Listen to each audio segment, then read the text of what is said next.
Welcome to Kaks Bar and Podcast, Canada's first podcast bar.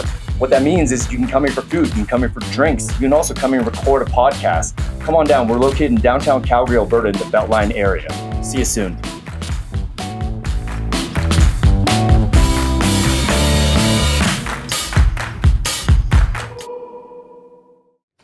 And we're rolling. I'm here today with Tehseer Hussain, comedian, super fucking funny. He performed at Laughs at Kaks comedy show twice now. It's been a pleasure every time because I've been laughing my ass off. Tehseer, I've honestly just connected with this guy a lot in common. He's a big MMA guy. He's also just we have a lot of same views and things like that. But it's a pleasure for me. I've been looking forward to this podcast, bro. So turn that phone off. It was like I was getting so excited from the intro. I was getting so like nobody's ever talked to me like that. I grew up in a fucking immigrant household. Okay. Oh man, thanks for that intro, dude. Yeah, no, like fucking that was easy breezy for me. I just tell the truth. You tell the truth. Yeah. Well, be honest about this. Is this your chair? This is from IKEA and it's my chair. Well, it's my brother's chair. Your brother's chair? Yeah. You look mad as soon as you sat down. Yeah. Sometimes I almost fall asleep as I'm chatting like, This is a great podcast, man. We're going to talk about all the furniture here is from IKEA. Actually, literally, except for the table from Winners. No, I had a buddy, and I'm not even joking. And this was like years back. This was a part of his game. Yeah. Remember, I don't know, there was like a phase when like people were like trying to be pickup artists and stuff like that. That's still around. It's like different now, but there's actually a book called The Game. And like Robert Greene? I forgot what the dude's name was, man, but he was like super into it. He forced me to come out, just be like, yeah, let me try this stuff. Yeah.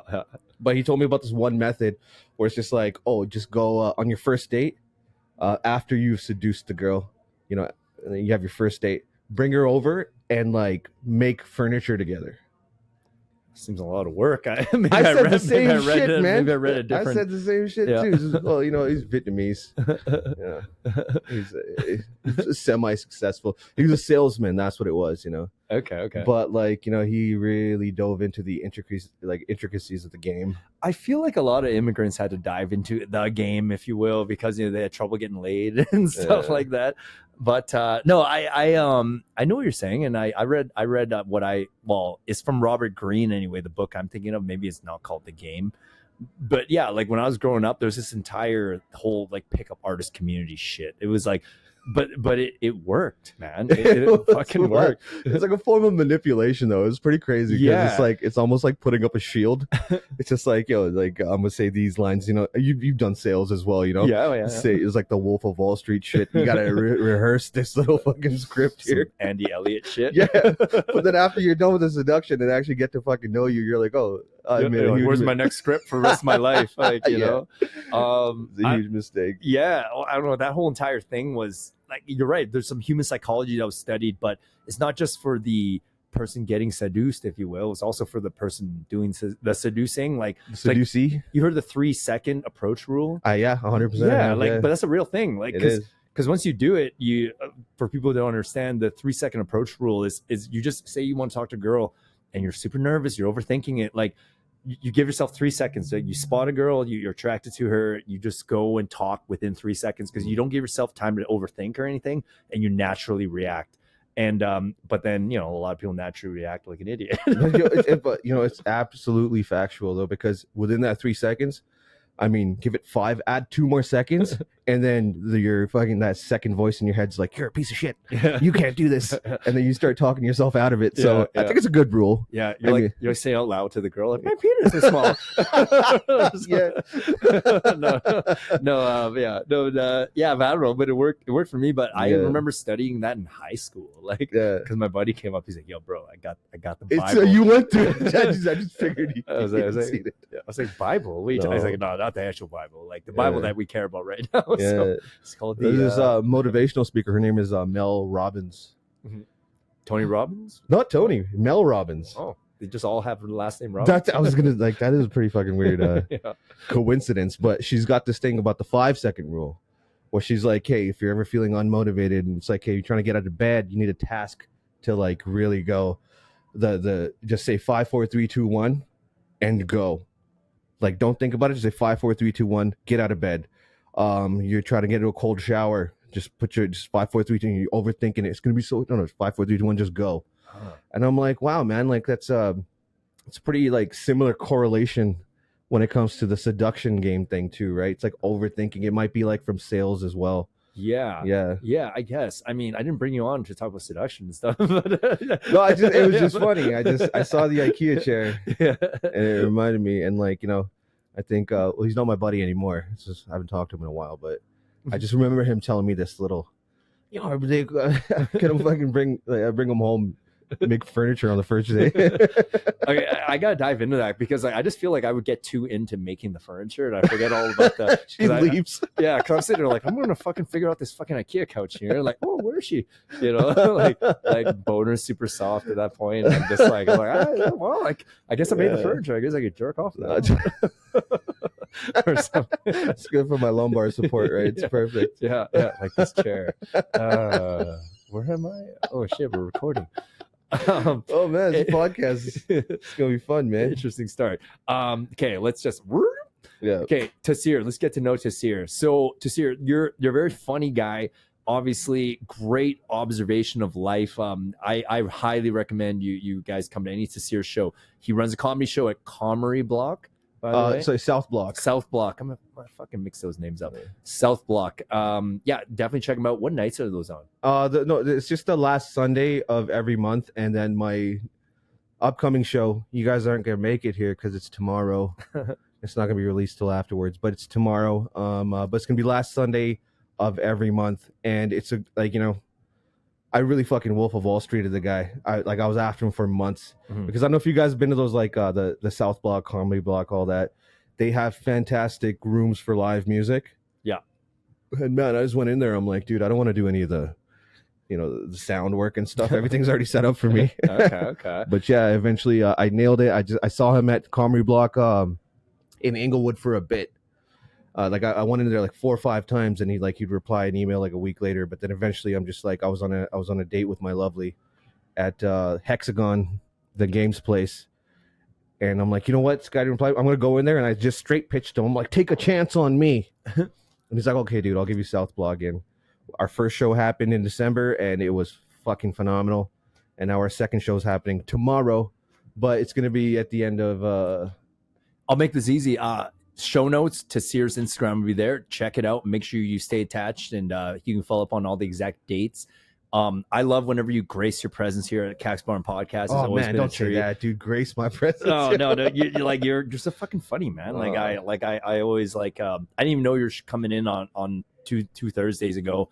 She showed up. I was just like, holy fuck, it's Tehseer, and because the first time you just had me in the crowd just like crying, laughing, and did it again. I'm like, okay, now I know for sure it wasn't a fluke the first time. I don't know, man. It's the hat trick that matters, right? So I think it was kind of a layup with you because I feel like we're the same fucking person when it comes to like interests and general interests. Well, there's people like me out there, in fact, 3 billion of them. 3 billion. Yeah. No, but you have a very clever observation of like immigrant life and things like that. And I was just talking to you off air where I don't know, timing, pauses, mic technique, eye contact, like no nervous energy. I'm like, this guy's pretty seasoned right now. This is pretty fucking sick. And Pakistani man, I got the seasoning here. No, my bad. That was terrible. Take it back. I digress. Anyway, man. Hey, I guess a good positive announcement for you. You got the call up for Just for Laughs. Yeah. Yeah. I just I have like the biggest imposter syndrome right now. I feel like I don't deserve it. I got it from like affirmative action. Sir, you gotta watch that show The Secret. You deserve it all. The Secret. You deserve everything. You gotta watch my 600-pound life. That has nothing to do with anything, but anyway, Just for Laughs. When's that happening for you? It's February 28th. I got the showcase just down the street from Kaks, Yuck's right there.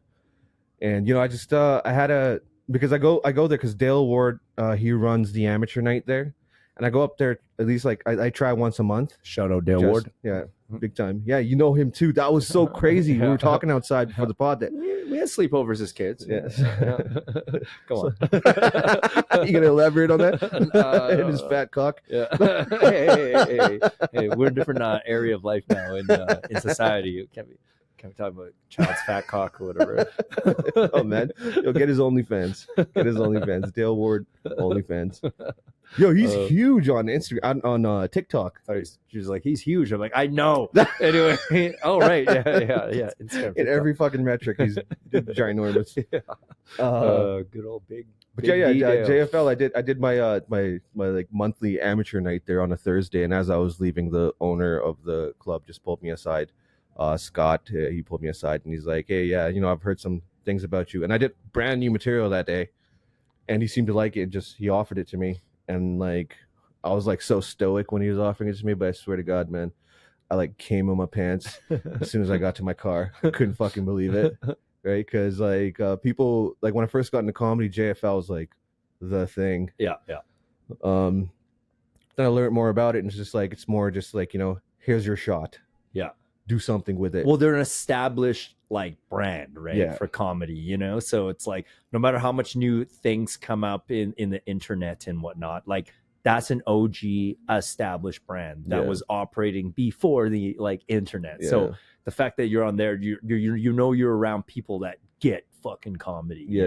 So it's a showcase. We'll see what goes. If I nail it, if you do your exact set you did at Kaks, you're gonna nail it. Yeah, I'm telling you, we see the world through similar goggles, right? I'm not sure, and I think we are the minority when it comes to the way we think of things. Globally, physically. I mean, look where we're at.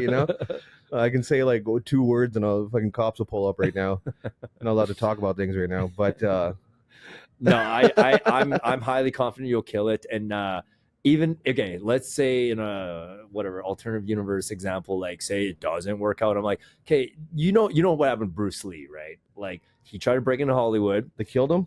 Oh well, someone killed him. Yeah, anyway, so Bruce Lee, short version was he went to Hollywood. He's trying to introduce like the martial arts things from his perspective. And they didn't bite the first time, but they saw something there, and then he went back to Hong Kong, annihilated it because he knew it was going to work. Like, he didn't know it was going to work. Jeet Kune Do. Just him. And all of a sudden, then the rest of the world was like, well, we did think that was awesome. We just didn't know it was appropriate timing to think that was awesome. So I'm just already like, dude, like just physiologically, like we do outnumber the white folk. So it's like, it's just like, yeah, like it's dude, just do exactly what you did. I'm highly confident it will land. And if it doesn't land like the same way you think, just let it burn in people's minds a bit and then it'll just land later. Like, it's like it works. Like I know it works. Like, thanks, man. That means a lot. I just want to pull back and talk about Bruce Lee for a second. Of course. One of my fucking absolute idols growing up. Yeah. Every single thing about it, Jeet Kune Do, and just the way he killed it. Yeah. Man, and he's just so ahead of his time. I talk about people who are ahead of their time a lot because they're always seen as they're always labeled as psychopaths during the generation that they're ahead of. Like during they're misunderstood. They're completely misunderstood. And then they'll put these fucking like little labels on people. It's like Frank Mir, for one. He literally like he half respects Bruce Lee because he's like, oh, he's never really fought. But I'm kind of like, dude, man, like he basically was imprinting MMA like through his movies, and he didn't get a chance to fucking actually compete because there was nothing to compete in. Like there's that mythical fight that he had with Gene LaBelle behind the scenes. But again, I'm like, laying on an actual octagon, like competing, like, dude, just it's such a bad argument from a insane Bruce Lee nut hugger like myself, because I'm just like, dude, like he laid out MMA, man. Like, so like forgive the man that he died 30 years before the first fucking UFC or whatever fuck it was. Like, I'm confident that had Bruce Lee been able to compete at that exact stage, unless he ran into Hoist Gracie, who like as far, but even then he had a little bit of jiu-jitsu because he did a pretty Enter the Dragon, he did a pretty shitty fucking Kimura lock, but it was like you get where his thought process was leaning towards, you know. So I'm like, as if he wouldn't have hyper figured it out had he had actual combat experience, like in a true mixed martial arts format. Like that's just the way I feel about it. So I hate whenever people cuss him out and diss him on that. I love the guy, but if that is true, Frank Mir should shut the fuck up. Yeah, I can show you that. It's on the internet. It's generational. I mean, look at MMA's like where it's at right now. Yeah. Before it was just that little. I mean, Royce Gracie, he proved that this art form. I mean, even though he was like undersized, it absolutely works because it was brand new and it was groundbreaking. Mm. And then it went from the wrestlers. The wrestlers were a little bit further down, but even in his generation. Like he was a master at jiu-jitsu. Oh yeah, he was the least masterful from his fucking family too. He was like the runt of the litter. Exactly, and look where he took it, Frank Mir. Look where he took it. And now you have like, you know, and like I saw this, like I was researching it right now. It's the era of fighters changed so much because it's crazy because Dustin Poirier is fighting who's he fighting right now? Francois Saint Denis. Okay, that the guy who's like on a 7-fight KO streak. Okay, and he's like ranked number 11. Yeah. And then you got Charles Oliveira fighting Armin Saryukian, and then you have Justin Gaethje fighting Max Holloway. But they're both old school.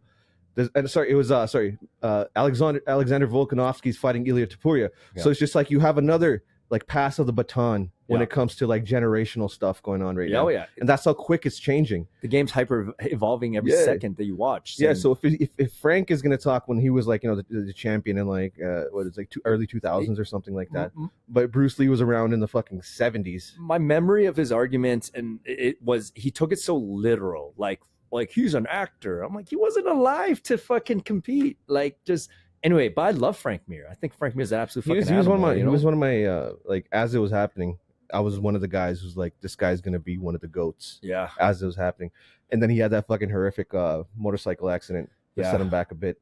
Yeah. But I'm just saying, like, you know, people making general statements like that. It's just like you can't compare generational stuff.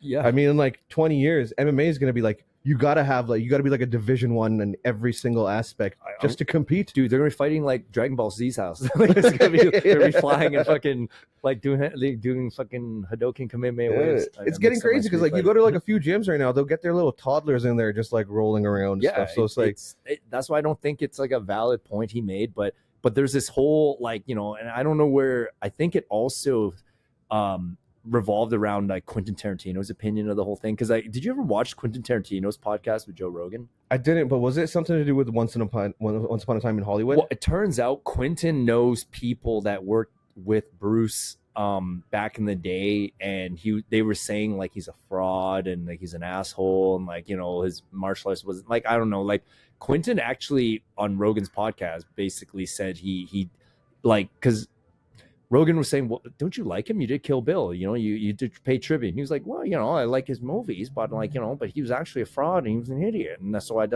I portrayed him the way I did on that accent's pretty good. I love Quentin Tarantino. I love Quentin Tarantino. And like, when I heard that, it kind of broke my heart because I was like, dude, like this guy like revolutionized the shit out of things. Like, are you serious? Is that your actual first person references? Because you weren't there, so you're referencing people that you trust that were there, and they're saying he was an asshole and like he wasn't that good. But I was sitting there like the story from what I understand, like that entire scene from Once Upon a Time Hollywood was they're basically parlaying the Jean LaBelle incident, in which even Jean LaBelle has explained like, yeah, like Bruce had no knowledge of judo shit.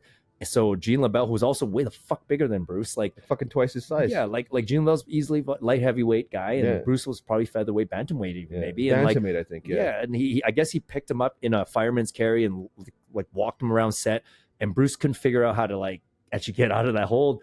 But Bruce, from what Jean LaBelle first account said, and it's on the internet, like he said, like Bruce was a gentleman after like, show me what you did to me.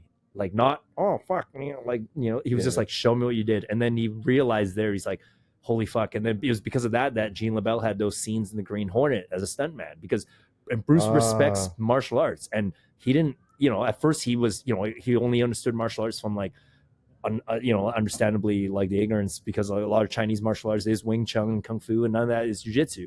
So it's like he kind of started to realize, holy fuck, there's this entire other schematic, you know, because most Asians are built the same weight, height schematic. So it's like we they didn't incorporate like Greco-Roman wrestling or wrestling. Like it's just our physiological build designed it to fight stand up and with like hand motions and shit. That's the way I digested like the history of it, which I dive balls deep into. But he was humble enough to admit, hey man, like you got me, like, you know, so show me what that was. And then he incorporated some jiu-jitsu and showed that horrible Kimura. Man, it sounds like 100%, dude, but it sounds like a bunch of fucking haters, bro. Especially when it comes to Bruce Lee. Like, it's Bruce Lee. Look at so if I asked you, what's the greatest featherweight flare-up ever? What's the greatest featherweight run ever? It's Conor McGregor. Yeah. Oh, yeah. It's the biggest flare-up. Who's the most successful MMA fighter ever when it comes to, like, just exposure, money, like you know, finishing rate. I mean, he's gone crazy right now. It's Conor McGregor. When he was coming up, he was quoting Bruce Lee all the time. I have a theory, bro, and I had this on my mushroom trip. He must be the water. I think Conor McGregor is Bruce Lee reincarnated. Oh, man, come on, dude. That's what I think. That's actually what I think. Because if you think about everything Bruce Lee was talking about, it's like, it's almost like he's like, I have unfinished business. And then this time, like when he was in the simulation room with God, he was like, okay, I want to come back into this video game. He's like, this time, Irish. And time me right now at this point. And I'll get into movies later, but I have to do the fighting. I have to prove the fighting thing. And that's like, what I think. I love Conor pre-Habib. That's all it was. Once he started getting that paycheck, man, that hunger, and this is a real thing, man, that hunger is everything. Yeah. I mean, you know, they say that it's a huge quote. If you want to really like euthanize men, give them food and give them enough money to get by. Yeah, and that's all it is. But when Conor got that first paycheck, that pay-per-view paycheck, you saw his whole everything change. Because before, man, like he didn't go out before. He just trained. Yeah, and he would say these beautiful things like, and it's like Bruce Lee quotes, there is no opponent. Yeah. The opponent's up here. It's you against yourself all the time. And now he's like, shoot your mouth, man. Shoot your fucking man. Yeah. Yeah. And this drunken, belligerent guy tries to think he's going to get, if he fights, he can't fight Poirier because the dude's like 200 pounds now. I don't know what he's going to do. He's trying to make a comeback against Chandler. Good luck with that. He's a reflection of the human experience, though, because you go through phases, and each phase you're not the same person if your circumstances weren't the same. Whoever we're dealing with now, yes, it's Conor McGregor by name, but it's not the same Conor McGregor that came up and fought. But with every time I see his little Irish face, I'm always just like, God, I just get goosebumps with the memories of his upcoming, right? Because I'm like, it was so inspirational. Like nothing. It was a true Rocky story. It was like a lot of attraction shit. Like anything you do. Like his interviews post fight when he's talking to like Cormier or Rogan are the most memorable, iconic things that will live on in history. Yeah, man. And that's why it was so hard to see him fall from grace. Like this dude's like punching people in bars and stuff like that. Yeah. And the money, and that's why I love, like I said, I love Conor, man. He's such an evil Batman, though, because he literally bought the bar after the old Black Forge Hinge, converted it, and then banned the guy because the guy didn't press charges. That's what happened. Are you kidding me? He's evil Batman. He literally, like, you know that scene from Batman Begins where he's like, you know, the sluts were dancing in the the girls were dancing in the water fountain, and then the guys they're whores.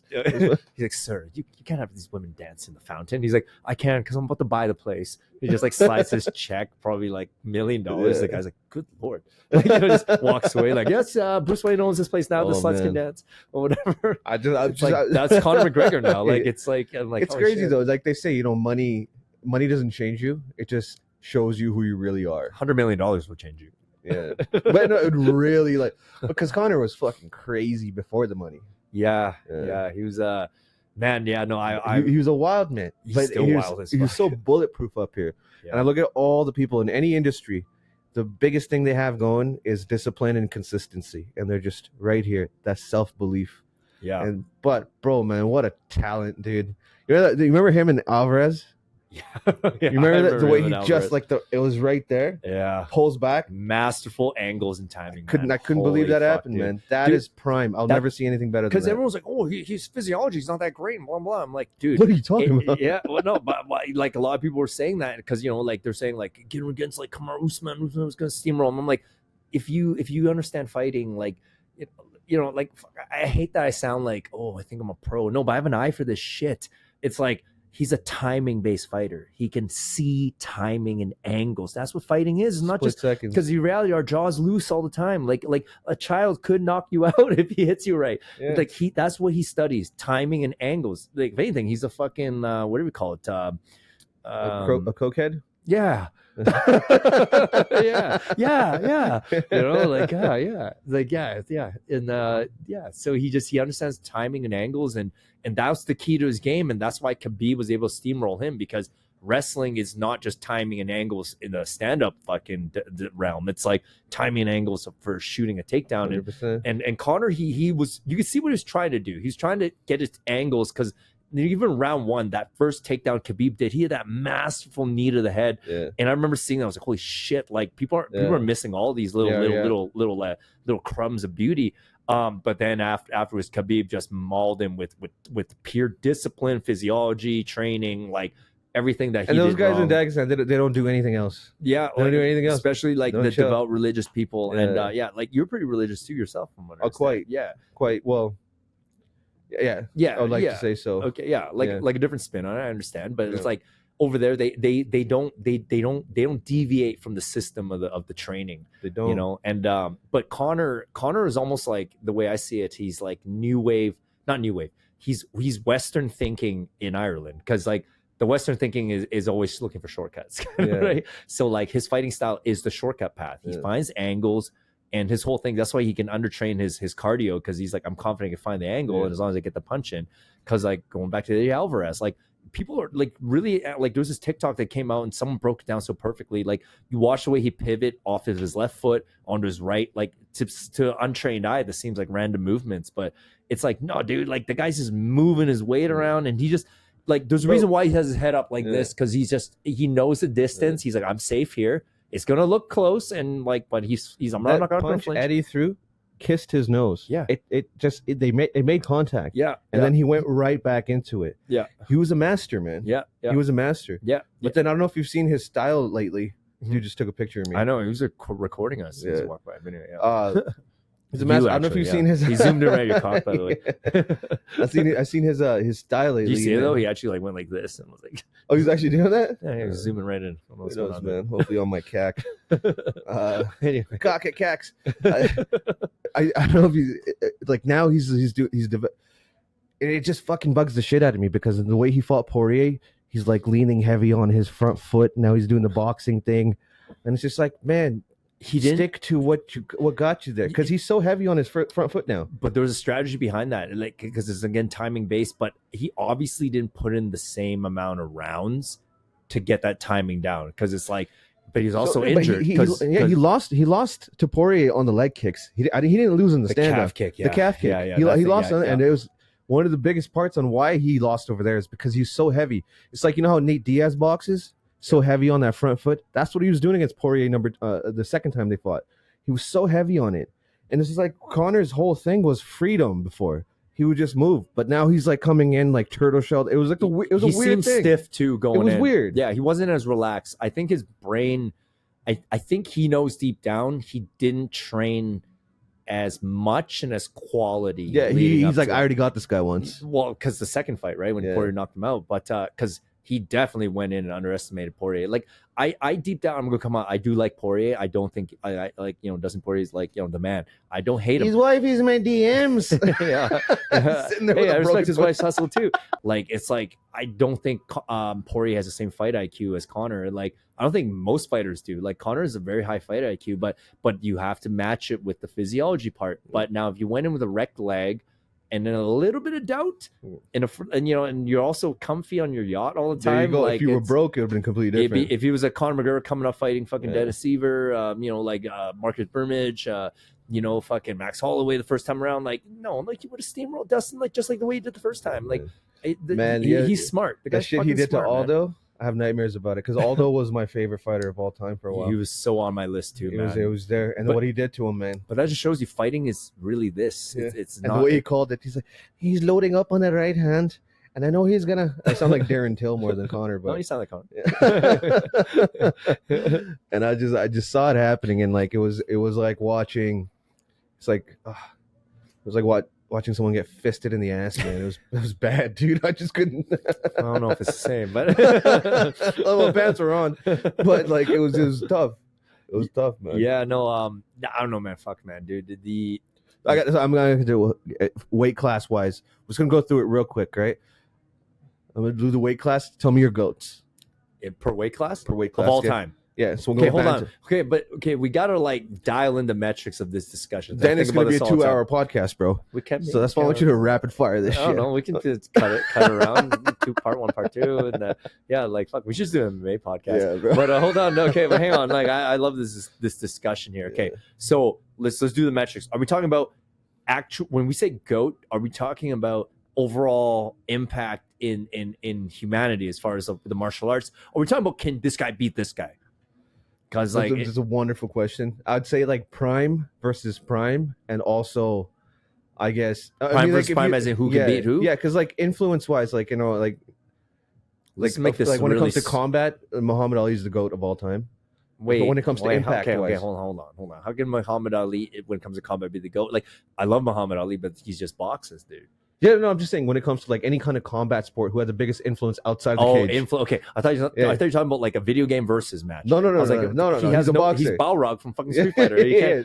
No, you mentioned like one of the metrics of it when it's like, okay, go. My bad. Yeah. Go. So when that metric comes, like Muhammad Ali is the greatest of all time. Like he's like you have countries that only know his name, don't even know like what his record is. Anybody's fought, but they're wearing T-shirts of him. That's an influence type of deal. Well, I'm talking let's do it 2 metrics where it's just prime this person versus prime that person, which isn't fair anyways. I think it's immeasurable, man. Yeah. Do you follow basketball at all? Not too much, man. Well, it's the Michael Jordan argument, right? Yeah, like it's like Jordan LeBron. Yeah, well, it's just different eras, different like it's anyway. The game evolves too quick. Well, but Michael Jordan would have beat everyone. But anyway, okay, you're in that camp. No, here's the thing, man. It's incomparable to basketball because MMA is still in its infancy stage, right? It is, and also you got to take into account like the different eras that they juice the fuck out of themselves. And, like, like you're telling me Randy Couture is natural, even though his nickname is not natural. Like, he's called the natural. So the balls on this motherfucker, bro. You're like natural. You fucking 54-year-old with the 8-pack. Yeah, like and also like like it just and he actually comments all the time about how like this is the way you boost your testosterone, like with a little smirk on his face, and I'm just like, come on, man, like it's the like anyway. It's that little middle era, like Couture, Forrest Griffin guys, those guys. I totally forget about that era sometimes. I don't. I dream about it. Skipped you. It's bad. I dream about it. Like I'll like wake up like punching the air. And my fiance's like, "What the fuck was that about?" I'm like, "Oh, let's fuck." I would really dream about like sweaty men fighting each other instead of like, oh man. We might have a problem, bro. I feel your sentiment. I feel it. Okay. Well, this is a fun conversation, man. But okay, let's dive in. Okay, so we'll lay out the question again here. Okay, my question is. Well, now you added like context to it, so I'm like, okay, maybe it's not a fucking good question because like, how are you going to measure these metrics, anyways? But I was like, the GOATs. Let's just say, fuck everything out the window, just your personal ones, Okay, just a broad GOAT, right? Yeah, we're just like let's talk prime for prime, right? Well, of course, we're talking about prime, right? Yeah. Okay, so not prime the drink. I'm talking about fucking 35. We're gonna say DJ. We're just gonna move past that. We're both DJ. Okay, so we're talking about simulation theory, video game, like they pound for pound fight, like kind of like we weigh them all out and they kind of weigh the same and kind of. You're talking about the GOAT versus GOAT. I'm balls deep in this shit. Okay, like first and foremost, okay, I'll lay it out for you. Like, although I don't like this guy at all, I'd never want to actually meet him. Is John Jones, man. John Jones is gonna fuck everyone up, man. Like, like his fight IQ is 10 times Conor McGregor's fight IQ. Fuck Jones. As a person, yeah. No, Reyes beat him. Okay, Dominic Reyes beat him. Okay. And ever since that fight, Reyes. Do you think he took Dominic Reyes seriously though? Okay, we're gonna talk about like that. Why can't we say? Do you really think was Reyes ever popped for anything? No, he's been a natural fighter. But what I'm trying to say is Jones not giving a fuck and like just barely trying. Like he still got by skin of his teeth. Like that was bullshit though, man. You think if Jones rematched him now, you think Reyes was snatched? Well, not now. I mean, like fucking like. Diego Sanchez could beat Reyes right now, dude. It's terrible, dude. Yeah, because he's doing it. He's gone. Man. Is he gone from that cult guy, by the way? Yeah, okay. Like, fuck, that was so sad to see. Like the whole world could see what was happening to him. Yeah. Only he was just like, I love this man. Like I believe he's doing dominatrix shit and some other recent MMA training. I was like, he's coming out saying yes. I was like, yes! Where's Greg Jackson? Where the fuck are your guy? Like, someone call this guy and give him a fucking hug. It's like, oh, yo, it was like I was watching a car accident, bro. Okay, hold on. That question was so broad and loaded. It would unlock a Pandora's box of let's podcasts. skip past it, man. Okay, I do want to. Okay, who do you think like prime like metaphysical world, like fucking Dragon Ball Z style, like this huge fucking like gray cement platforms laid out, the most beautiful octagons slapped on top. We got fucking Mia Milano as a fucking ring guard girl, it's like, and then it's just like Chris Cyborg too. Yeah. Toss that in there, yeah. She's kind of hot sometimes. But anyway, okay, but like I okay, fuck, man, like. Okay, how's this metric like then? Championship super fight. Yeah, so we'll put everybody into 185. Everybody's a 185. 185. The prime of everybody. So it's in the middle of everything. Okay. Everybody's 185 now. I got my fucking dream match. You got your. Yeah. Okay, you go first. This is a dream match. This is so fucking like simulation shit. But let's go. Damn, man. So put everybody 185 of all time. Fuck it. Let's blow them up to 205. 205? Juice it up. 205. Let's juice up. Because I can see the extra muscle mass. I know for yours, one is JJ. John Jones is one of them. Yes. And you guessed right. You wouldn't say Habib. Yeah. Wait, that could be there. That could be fucking there. You should. No, Habib's his striking is it's not as. You don't think of him as the same size as John Jones? He would neutralize John Jones's fucking moves. It's just the way he's built, right? He's more like a stocky. But John's he was meant to fight. He's got skinny calves, super long. I mean, he even head kicked DC with that specimen. I'm actually getting goosebumps right now from talking about it. You can see it. Like, fuck, I have my dream fucking super match. We're in heaven. God's like any simulation, whatever you want. I'd want to see prime John Jones versus. Oh, prime, so John Jones is in your argument too. Okay. Yeah, prime John Jones versus prime GSP. Oh, I didn't even think of that. Yeah. Holy fuck. Because I feel like talent wise, think of that. Yeah, talent wise, I'd say like JJ. He's just got that God gift, but GSP had like Farag Zahabi behind him too, and like he was, remember when he pulled out the jab against Koscheck? Yeah. It's just like nobody's seen a jab like that before. Holy shit. So it's like they probably figure a game plan out, but you never know, man. John Jones is that good. Come on, man. Yo, I'm gonna lay out mine then. So John Jones as well. Like fucking funny. We both brought him up, but. Chuck Liddell. Oh, come on. Chuck Liddell and John Jones. Chuck Liddell. The podcast is over. What are you talking about, bro? What do you mean what I'm talking about? Chuck Liddell's takedown defense, man? With the snowman? Yeah, dude. No. In his prime. We're talking about like prime Chuck Liddell. Oh. Had a couple drinks, banged a couple strippers the night before. Chuck Liddell.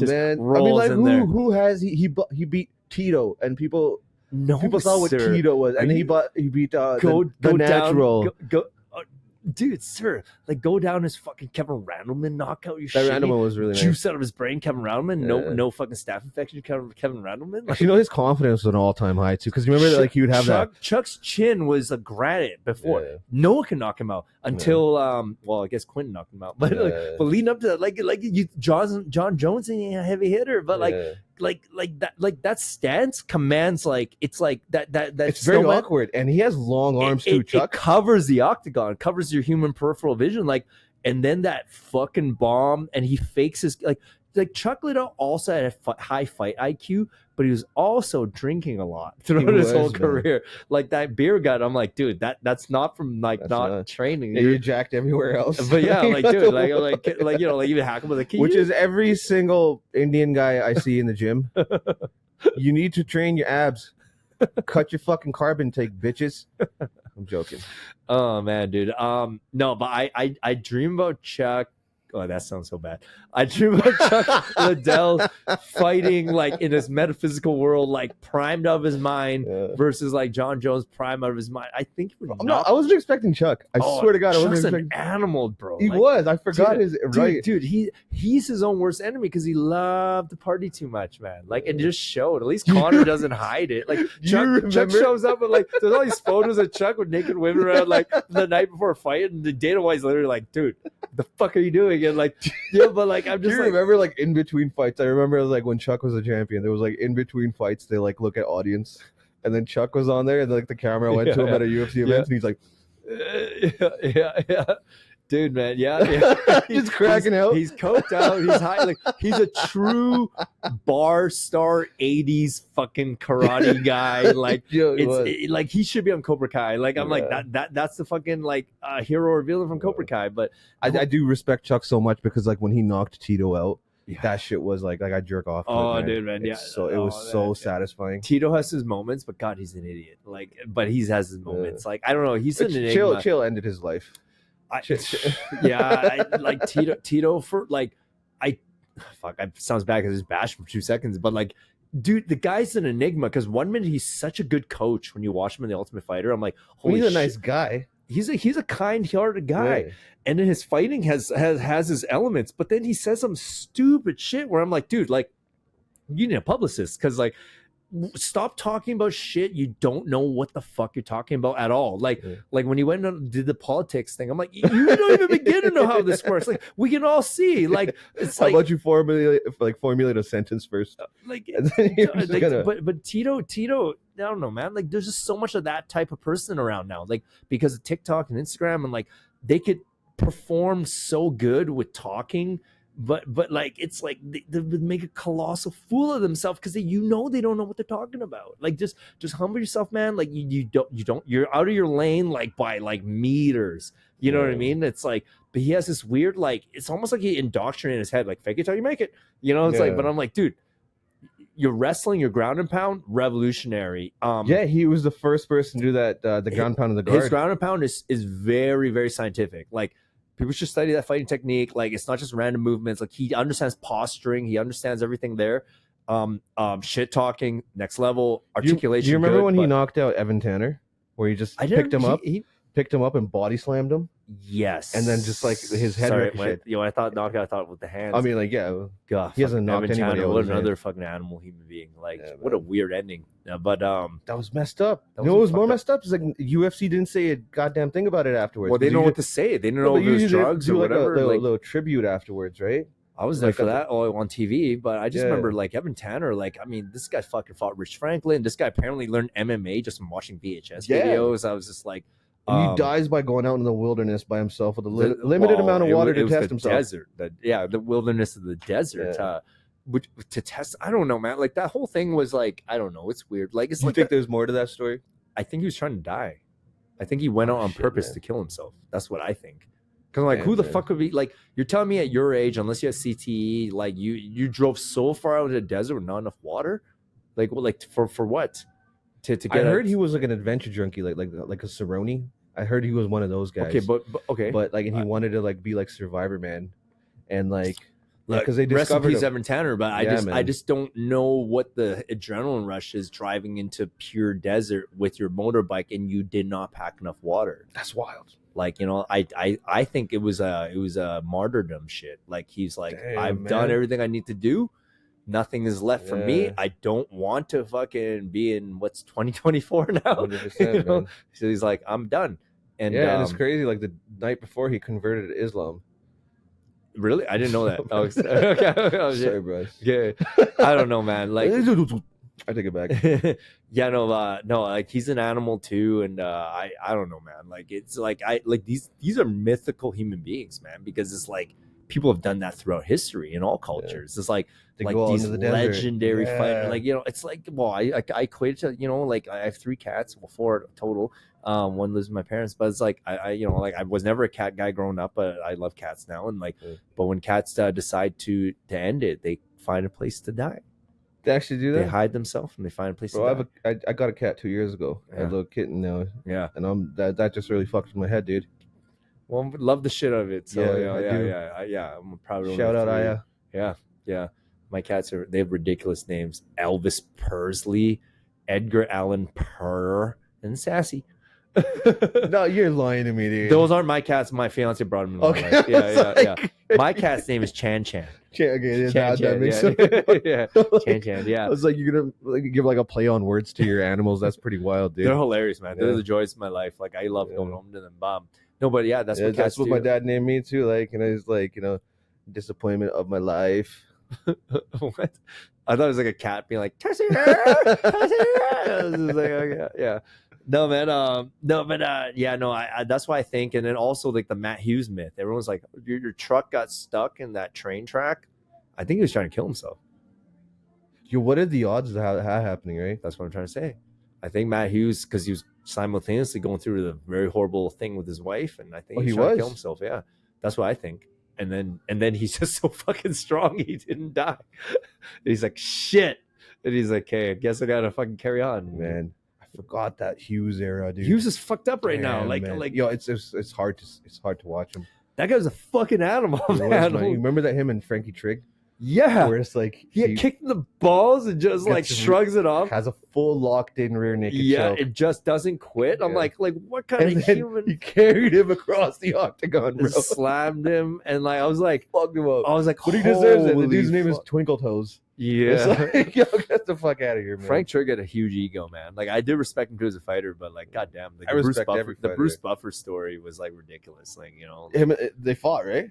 In the elevator, yeah, and Bruce Buffer fucking laid him out or some shit. Well, I don't know. He held his own. Yeah, he held his own. I don't know if it was like if the elevator wasn't there, I guess Frank would have took him down and it would have been. But like Bruce trains too, man. Bruce Buffer's an animal too. Badass, man.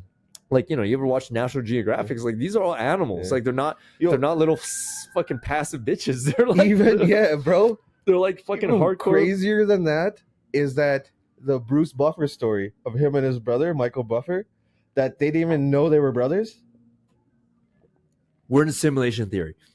We're in simulation theory, man. Like, it made no sense. Yeah, it made no fucking sense, man. And they've both become fucking yeah, like, oh, dude, like the fighting world to me, that's why like when people don't watch fighting or like they watch it and they don't get it. I had a friend, I took him to a UFC. Dude, is the one in Calgary when Nick Ring fought. Yeah. And was like, I was like fucking on my feet the entire time. Yeah. You know, like Ryan Jimmo had the fastest knockout, and rest in peace, Ryan Jimmo. Respect. Oh man, that was sad. Yeah, that was sad. That was sad. Yeah, like anyway, yeah, no, but my friend fell asleep during the fights. Fell asleep. Was he high? Nope.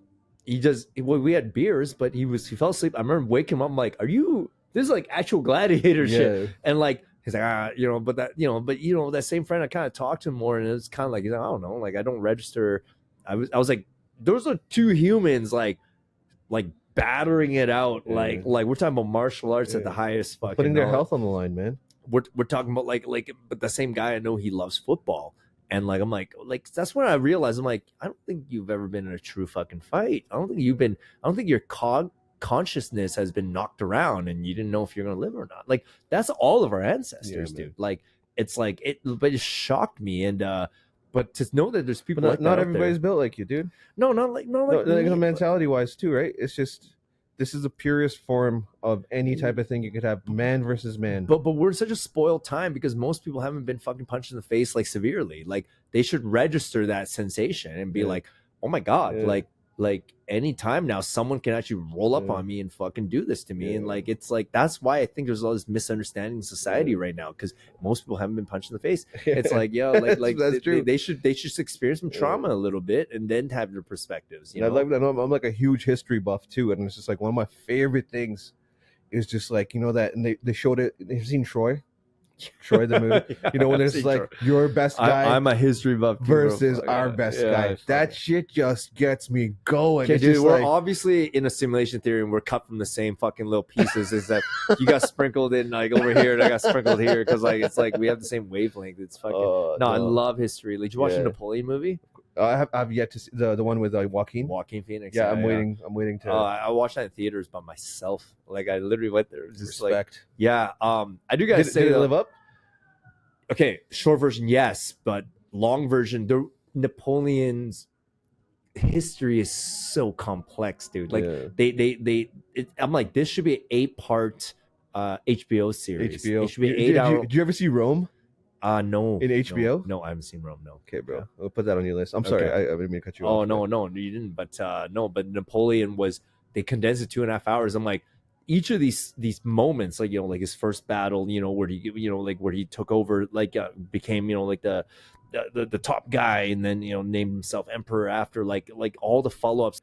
they skimmed it into these like little segments, and then they kept making him look like a cuck bitch, which I know he was, because he was super in love with his girl at the time who was cheating on him because she never really like was attracted to him. But like, and he, despite all the historical accomplishments, he was highly like insecure. And like everyone knows that, but the genius The of power of pussy, bro. yeah. That thing is, You could own the whole world. Yeah, I think it's a weird truck. Why does this girl love me? But I don't know. But the power of the pussy is really the weakness of the ego. When you think about it, you dissect that shit. Because like if you're because he was a tiny dude too, right? But even that's a myth because most people are that tiny. But I don't know. I think it was more he had a pot belly and shit. Like because he never fucking did his ab crunches and shit. Fuck, man, should have went on keto. Everything would have been. Yeah. I don't know, man. I just thought they overstayed the welcome as far as the storyline of him being like super in love and can't get the affection of the woman he loves and shit. I was just like, dude, like, can we just focus on the actual complexities of the military campaigns? Like, those are like no technology. The amount of logistics, planning, timing. Like, he was a master cannon shooter. Like, the guy was a physics goof, like he knows timing, like shoot this, like this much gunpowder. Like can we like that was all glossed over to like, oh my god, today he's jerking off to himself because he's sad. I'm like, that dude. is wild, right? You could accomplish anything. It was like, yo, do you know this guy used to watch midget porn? It's just like, he took over the world, right? Yeah. I don't know that, but that's a reflection where we're at. That's why sometimes I'm like, just bomb us all. Let's restart because this entire experiment has gone south. Andrew Tate says, man, I'm ready for the asteroid. Oh shit. Yeah. Oh man. Yeah. No, it's like I don't know, man. I know that the uncut version with the hours of footage they actually shot should be remade and like put an 8-part series because Joaquin Phoenix is like top 3 goats when it comes to acting. An absolute animal. Like, that guy's an absolute Joker animal. fucking moved me, man. It fucking moved me. Yeah. It changed my perspective on things. Yeah. Because I was like, yo, who's gonna top the Dark Knight? Heath Ledger. Heath Ledger. Hold on, though. That was so top good. That was so good. But man, I wouldn't say he topped it, but like he took it somewhere else, and it really moved me, man. Goosebumps again, bro. Like fucking talking about this, man. No, man. That's no. He's a masterful fucking human analyzer. Because, I'm like, did you go through that kind of poverty? Well, maybe actually, fucking River Phoenix died in front of the Viper Room, so maybe that trauma unleashed all of his perspective. I don't know. I just know like one hell of a fucking performer, man, and he's incredible, man. Even in Gladiator when he played like the bad guy. Yeah, there's a Gladiator 2 coming out? No way. Yeah, unless it was fake what I read. It picks up after the events of Gladiator 1, so Lucius is a grown adult now. Oh, okay. Yeah, apparently it's post-production. Yeah. So Lucius is the emperor at that time now, right? I don't know. Lucius was the emperor's. Well, hold on. He was his sister's he was daughter. Commodus's sister's kid. Yeah, okay. Yeah. So Commodus dies. So I don't know. Marcus dies too. Marcus died. Yeah, Commodus killed Marcus, and then like obviously Maximus died. I had one friend like, oh, is he in the second movie? I'm like, he died. Like that was the whole ending. So respawn. Yeah. I don't know, man. But we'll see. But Ridley Scott apparently edited it as well, unless that was an entire fake fucking ad I saw, which now I have to fucking take account with all the AI shit out there. So I'm like, that would be wild because I love just the whole. Because I think it's happening right now again, Roman times. The empire got too big, the hubris. It's just like we're gonna last forever. We're totally fine. When it's just like hyperinflation, everybody's in debt, everybody's unhappy, all these wars they can't afford, and it's just like it's gonna happen just because we have this little. You see the national debt in the United States. It's like there's no way you're gonna recover. You're never from gonna do that. Like the whole money system needs to be revamped right now. And last time that had to happen was World War II. Literally, it's like we'll just start a war and reset everything and make up the rules. Fucking crazy though, man. They can pull out. It's like, hey, in the United States, they're like people. When like Bernie Sanders came out and started saying, we need national health care. We need a universal healthcare system. And they're like, who's going to pay for it? It's like, oh, there's a fucking brown guy in the Middle East who threatened you 2 trillion. Go kill the motherfucker. Yeah. It's just like, it's always money for war. Well, always money for war. Yeah. Well, because war kind of trumps all priorities, It's like, because in the fictional mind, it's like, well, wait a minute, climate change won't matter if I'm dead. So all the money to war.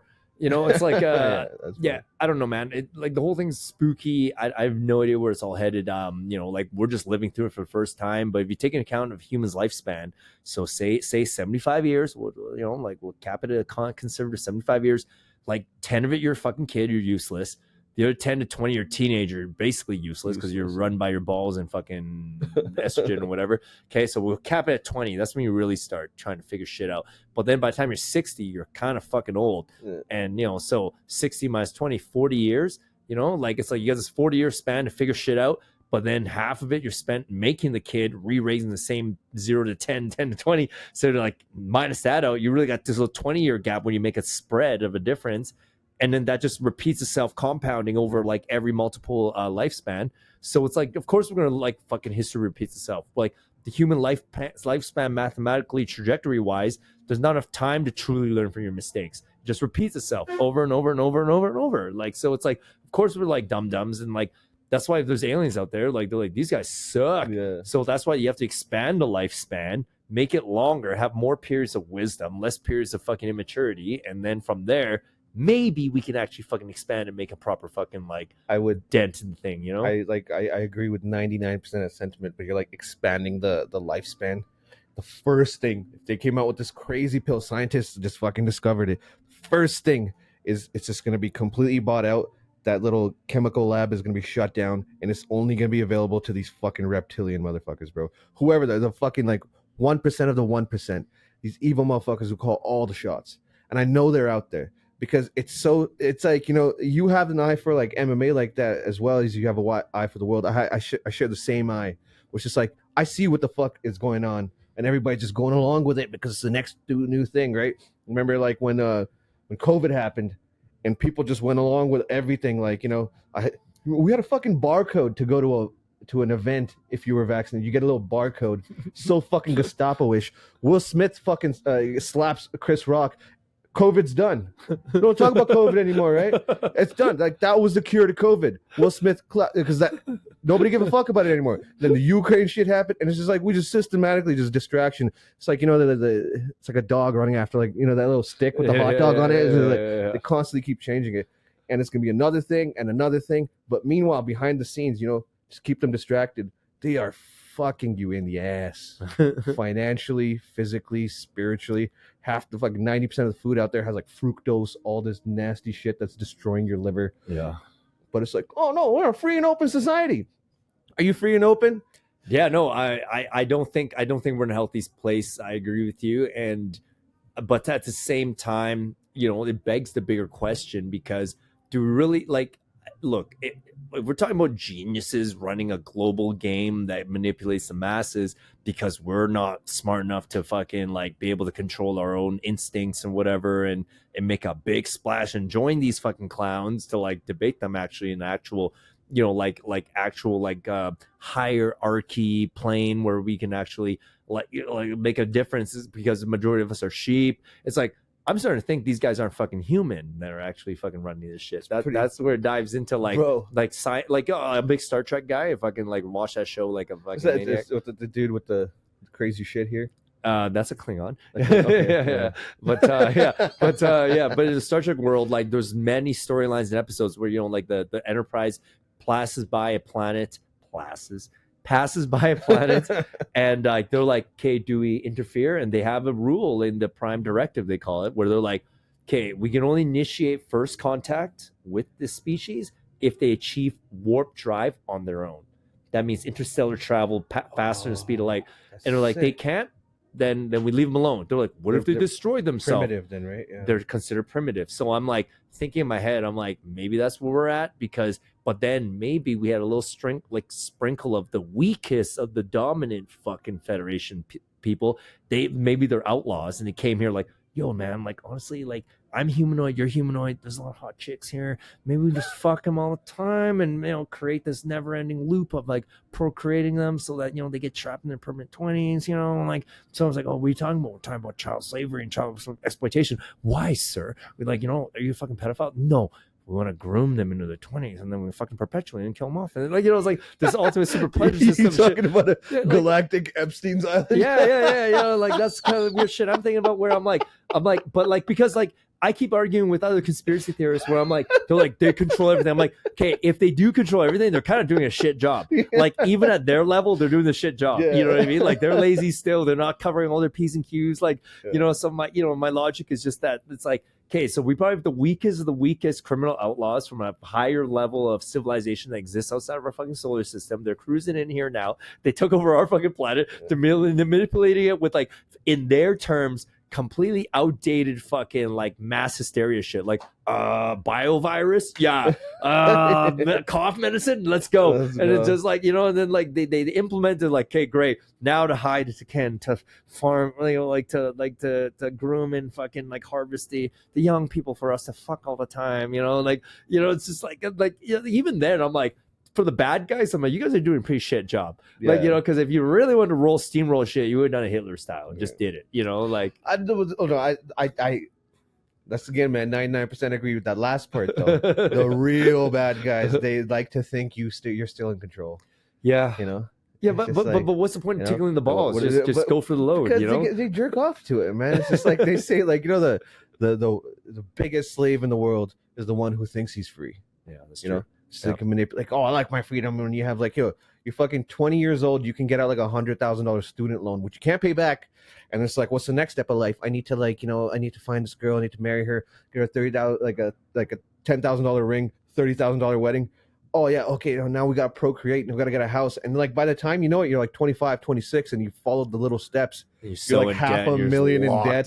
You're like, it's gone. And mortgage. Yeah. I looked this up. Mortgage in Latin means death grip. Oh shit! Really? It means death grip. Oh my god, bro! Holy fuck! Yeah, it's it's out there, and I think they just enjoy it because I've seen the back of an American dollar bill, bro. There's a fucking pyramid with an all-seeing eye. Yeah, it's like nobody's gonna talk about it. It's like, oh no, it's just it's just funny. There's loads of people talking about it. We all see it, but you're right. Like our basic human needs have been trapped us into this weird fucking like circle jerk. They're fucking with our food. They're fucking with our health. Like porn is so prevalent nowadays. These kids are like 12, 13 years old. I'm desensitized, man. Like, I'm desensitized. Bro, NoFap will change your goddamn life, man. Yeah. Well, NoFap also has a adverse effect where I end up fucking, like, being all into, like, a girl's ankle all of a sudden because I fucking, like, because I suppressed all my needs. Moved to Afghanistan, bro. Okay. All right. Hey, Tehseer, I'm going to, again, we never got to know Tehseer. We got to do another pod. We we done, bro? Yeah, dude. Nothing got accomplished. Man. Nothing got accomplished. I swear that it was like 20 minutes. Nothing got accomplished. But okay, Tehseer will have to come back on. But this is part one, I guess. And Tehseer fucking had a great time, and we'll do this again. 100%, but Tehseer, just for laughs, it's gonna be in show notes. Pay attention to that. Lay out all his dates. South Block comedy show. Pay attention to his social media. Go support. Come down to Laughs at Kaks comedy show on Thursdays. Hopefully, Tehseer can make time to do some more sets down here. And free Palestine, man. Free Gaza. Free Palestine. I'm with you. Gaza, I'm with you. I feel you. I'm here in my heart. I feel you. Mm-hmm. What's going on? Well, the world feels you. Yeah. I feel you. Free Palestine. Yeah. Like free humanity. Free humanity, man. Yeah. It's a dark time right now. But that unfortunately again seems to be happening again and again and again. Anyway, on that note, have a good night, everyone. This was fucking fun.